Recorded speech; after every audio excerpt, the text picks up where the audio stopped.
देखिए दोस्तों, तो finally power star Pawan Singh के एक और बहुत ही प्यारा राम भजन का पोस्टर आप सबके बीच में लॉन्च कर दिया गया है, जो कि पोस्टर आप सब अपने मोबाइल का स्क्रीन पर देख पा रहे होंगे। इस राम भजन का टाइटल है प्रभु राम। जी हाँ, प्रभु राम इस राम भजन का टाइटल है। इस राम भजन को केवल पावर स्टार पवन सिंह जी के द्वारा गाया गया है, जो कि यह एक सोलो सॉन्ग होने वाला है। और इस राम भजन को विनय बिहारी जी के द्वारा लिखा गया है। आप सब समझ सकते हैं कि पवन सिंह और विनय बिहारी की जोड़ी जहाँ पे आती है, जब आती है, भाई तांडव मचाती है।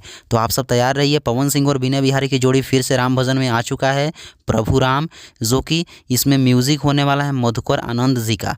आप सभी समझ सकते हैं कि बहुत ही प्यारा पूरी टीम मिलकर के इस गाने को बनाई है भाई लोग। आप सब तैयार रहिए, बहुत ही ज़बरदस्त, बहुत ही प्यारा पोस्टर आउट किया गया है। बहुत ही जल्द आप सबके बीच में इस गाने को माँ अम्मा फिल्म्स भक्ति यूट्यूब चैनल के माध्यम से रिलीज़ किया जाएगा। ये तो कमिंग सून का पोस्टर है, लेकिन इस राम भजन को आप सबके बीच में कल नहीं तो परसों, जी हाँ 21 तारीख की नहीं तो 22 जनवरी को आप सबके बीच में इस राम भजन को रिलीज़ किया जाएगा, राम जी के प्राण प्रतिष्ठा के उपलक्ष्य में। बाकी आप सब इस वीडियो को शेयर करिए और चारों तरफ फैला दीजिए। जय जय श्री राम।